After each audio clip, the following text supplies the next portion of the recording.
All right, we are Okay. live. We're recording, baby. Okay, go ahead. You start. All right. What's up, beautiful people? It's your girl Keisha, straight out of Nairobi, Kenya, with that little laugh and a dash of diaspora chaos. And I'm Shaquille, African from America, born in the North, living in the South, raised on Black love and family values. And today you are tuned into Ping Me Later, the Love, Life, and Tech podcast for folks across the African diaspora, trying to keep the love spicy even when there's an ocean between you. Baby, you can tell us the episode name. Yes, ma'am. Thank you, baby. So this is episode 1, Long Distance, Strong Connection, Loving Across Borders in the Diaspora. And today, we're talking about long distance online dating in the African diaspora, how we're matching across continents, decoding cultural cues, and keeping the fire lit while your babe is in Lagos and you're in London. Whether it's a WhatsApp good morning text or a FaceTime argument about bride price, we've been there and we've got tips. Talk about culture shock, don't get me started. All right, cool. Let's hop into segment 1. So, swipe right on the diaspora. Contrary to popular belief, online dating isn't just for sex. It can lead to long-lasting, life-changing, intimate connection and love. It's how Africans in the diaspora like myself and my Keisha cakes, my podcast partner, have found real love. In this case, across oceans and continents. You're making me shy now. And I know, guys, we're talking Nairobi to Toronto, Accra to Atlanta, Cape Town to Stockholm type of love. Diaspora dating is global and a little messy, but trust me when I tell you, it's worth it. Messy how, you might ask? Navigating cultural traditions, language barriers, time zones, and family members' expectations and doubts, to name a few. Not to mention, the distance itself is the greatest challenge and a perilous and sobering reminder that every day you have to choose to be intentional and engaged in your relationship. Without consistent and constant acts of reassurance and persistence, there's no way long-distance love can work.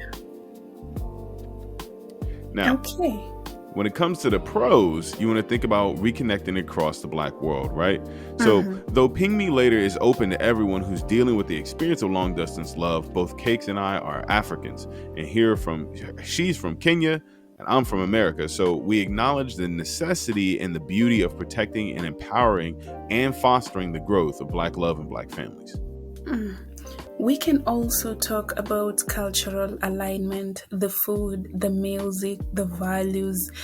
Embrace the fun and excitement of discussing and sharing your favorite foods that are unique to your cultural experience. Talk about the foods that you want to try when you visit your love. For instance, I had to introduce Babe to our foods like ugali and sukuma wiki, and he loved it. I remember when we went out to eat and he said we can try sushi, and that was my first time trying it, and I was like, you can even have cultural cooking days where you video call and try to make each other's foods, enjoy each other's particular cultures, music in the form of videos and listening sessions, laugh and learn about what humor and comedy looks like by explaining jokes, knowing that your love might not get it initially. Honestly, that makes it even more funny. Stronger identity and shared diasporic experience. While this pro particularly is significant for us in the diaspora, the key point is to find and enhance points of connection and cultural alignment with your love. For us in the diaspora, we have the collective African experience across the world, which, while it comes with its share of sorrows, is actually a tale of perseverance, pride, family, and cultural love and connection, and ultimately the triumph of human respect and determination. I believe it's imperative that African people the world over break down mental barriers. Okay. Focusing on what brings you together is pivotal to keeping the love strong and thriving. For us, we watch movies together, we go for virtual dates, we play cards, we video call each other every day, we text each other every day, and hold family meetings together. There will be days you question whether long distance is worth it, days that you may truly feel like giving up. That is normal, and we have all been through it, and we'll go through it throughout our lives and relationships. But it is through the power of our shared experiences that we learn to persevere through this temporary pain to obtain the lifelong love that we desire. With these connections in your mind, you will learn to rest and feel comfortable in your partner's embrace, even from thousands of miles away. And then once you're together, it's like magic. Those emotions from that connection flood into you and remind you why you fell in love in the first place. When it comes to conflicts, it's really not different from the other type of relationship. I mean, where you get to see each other whenever you want. But then again, it depends on how the two of you solve your issues. Right. Speaking of the cons on this issue, one of them is longing for those once in a year visits. Yeah. There are few feelings more painful than the longing you feel for your baby. Being able to see each other every day through video calls and pictures will never truly make up for the feeling of actually being in each other's arms. Whether your visits are annually or biannually, the distance will always be felt. If only it was possible to teleport. I know. Exactly. Another one of these challenges can be visas and government issues. Yeah. Dealing with the government restrictions is and always will be a hassle and a headache, as far as I'm concerned. America in particular heavily restricts people from Kenya. It's strange because the two countries seem to have a good relationship. Current political circumstances as late as 2025 notwithstanding. Regardless, the visa process is cumbersome, prolonged, and exhaustive, with filings, interviews, restrictive requirements, long lists of items to check off, and steps to perform, but ultimately, it's all worth it for love. That doesn't make it any easier, though. The opinions of family and friends. In long distance diaspora love, you will not only face the challenge of the distance and longing, but also the challenge of those closest to you who have little to no faith in your relationship. Finding, maintaining, and nurturing love is hard enough, but when a friend, a sibling, or a parent disagrees with or outright disapproves, the heat is turned up significantly and will put great strain on your relationship. Yeah. And we haven't even gotten to the accent translation during arguments. It's pronounced wata and not water. That's what I have said. I've been telling you that. Babe, can you give me some water? I need some water. Come on now. Water. Yeah, water. That's what I said. All right, cool. Let's get into segment 2. So, segment 2 is Talk to Me Nice, Diaspora style. Let's talk about one of the most important and core concepts in long distance love, communication. It's the heartbeat of your relationship. And when you're from different cultural backgrounds, the way you communicate will likely be different, sometimes significantly so. A Kenyan might say, I'll call you later, and mean next week, or actually never call. It's just a Kenyan thing. A Jamaican might FaceTime you twice in a row and call it flirting. Context is king. Exactly. And don't forget about tone. Some of our cultures are direct. Some are really soft. One man's, babe, I'm busy, is another woman's, he doesn't love me anymore. Here's some tips. Establish your love language and communication style early.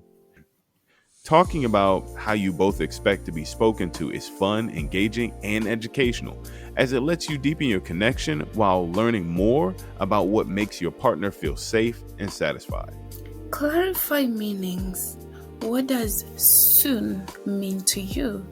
Sometimes using general terms and statements can unintentionally obscure what you meant, and if you're not careful, this can make your partner's mind run wild with doubts, fears, worries, and scary scenarios that can feel so real, like they're about to happen. Sometimes we can make decisions based on that fear that can have really negative consequences. So you want to use both structured check-ins and spontaneous play. Be spontaneous in these discussions. When the thought to speak on it strikes you, speak on it. But don't put too much pressure on yourself to speak on every single aspect in one conversation. If you think to yourself, damn, I forgot to say that, it's cool. There's always tomorrow or the next conversation to expand on things more. However, being intentional and taking the time to sit down and discuss things in a planned out way on a specific day is also a great way of discussing these important topics. Embrace a bit of both.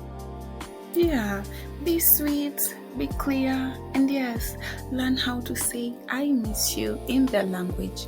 Swahili, Yoruba, English. Love lands better in the right language. I'm pretty sure baby can make a whole sentence in Swahili right now. I'm not kidding you. No.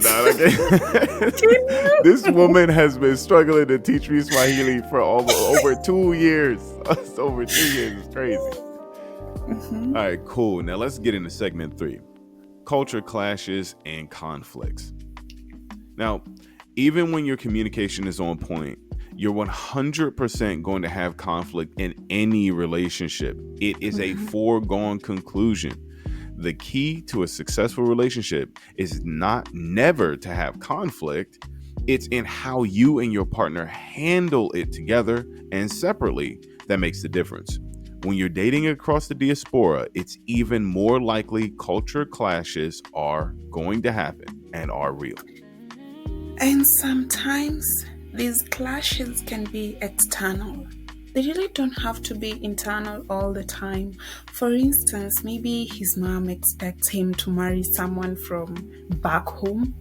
Maybe my family wants a man who sends money every month.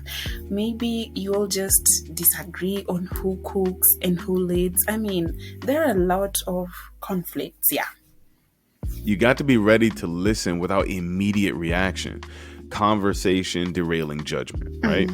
So when you speak, you have to be careful to respect your partner's thoughts, feelings, and cultural ties. Try to give yourself some time to think before you respond, so you make sure to consider these aspects in your response. Don't mock each other's traditions. Just because it's unfamiliar doesn't make it weird. Okay, here are some promos. You can have a respectful conversations about family, faith, and future. Early, discuss your family dynamics, what your relationship roles will be, when, where, and if you'll attend religious service, even how many children you want. Enjoy conversations with your babe while you learn about what their perfect life looks to them. I want a lot of children, by the way. I keep telling her this. So, I want to. Yeah. We always going to be more than that. It's going to be more than that. So another great thing you want to do, another great pro tip is to validate each other's upbringing and don't compare pain or pride. Remember, you're getting to know someone who lives hundreds of miles away, likely across vast oceans. How you communicate is just as important as the communication itself. Listen intentionally and carefully. Be fully committed without distractions as your partner speaks. You're listening to learn more about them and strengthen your bond, which spans miles of distance, not just to respond to what they say. Learn to say, I do not understand, but I want to. Trust us, Right. you will not always agree with what your partner says, wants, or thinks, but in order to build a relationship capable of going the distance and withstanding it, you will need to make it clear that you always endeavor to understand and empathize with your love. Okay, That's right, let's baby. get to segment 4, Keeping It Hot, Diaspora Edition. All right. Let's go. Let's talk about keeping it sexy, diaspora style. Just because you all are miles apart doesn't mean you can't be naughty and nostalgic. This is my favorite part. Yeah, definitely. So have a virtual Valentine's Day date on WhatsApp video. Write love letters to each other live. Talk about what you'll do once you finally get to touch again, or maybe for the first time. Or send each other a diaspora love box, snacks, gifts, a handwritten note in your dialect. I love reading those notes, babe. I know, I love them too, baby. Sexual intimacy is important too. Have honest convos about boundaries and digital safety. Don't be shy, but ease your way into these conversations. Let's talk about some diaspora flirting tips. For instance, you can text in slang from each other's culture. Not only is it funny trying to learn each other's lingo, it also shows that you're making an indelible mark on your love, and they are making a deep impression on you as well. It's refreshing, but it's also reassuring. Yeah, you can also share a song that reminds you of their home country. Music is tied into the souls of people. When you share your music interests, it can speak directly to the very core of who you are as a person. When that music is tied to your country and your past, your childhood, it allows your love to get a taste of you as if you two grew up together. And you can also do things like using voice notes. Accents can be foreplay too. Make sure to try and pronounce words the way the natives do. It's not mockery when it's done from a heartfelt, honest, and genuine place. Plus, your babe will find it so funny and charming. My baby's still trying to learn how to say water the right way. Water. Yeah, there you go. Hey, see, that's what I'm talking about. Man, it took over 2 years, but we finally got it. Now I can say water. Yeah, but you can also say water. I mean, that's what I said. I said water. I don't know what you're talking about. Okay. Let's get to segment 5, diaspora love that lasts. Long distance diaspora love isn't for the weak. I can tell you that for sure. Yeah. But it's beautiful, it's powerful, and it connects us back to something bigger. Yes. It's about intentionality. Whether you're dating for marriage, companionship, or cross-continental soul searching, be real about your goals. Oh, yeah. Build rituals that honor both your cultures and your connections. And remember, love doesn't need a visa to be valid. That's right. Now, y'all, this was absolutely fantastic as our first ever podcast for Ping Me Later. And heck, it was me and Cake's first ever podcast experience, period. If you enjoyed today's episode, or if you think there's some things we missed about love across the diaspora, let us know in the comments below. And if you got a story about falling for someone in another country, or maybe your online boo sent bride prize via Cash App, you can DM us. We might read it live. That's right. Now, next time on Ping Me Later, we'll be discussing Passport Bae or Playboy, dating with global intentions. Until then, Ping me later. Bye-bye. Bye.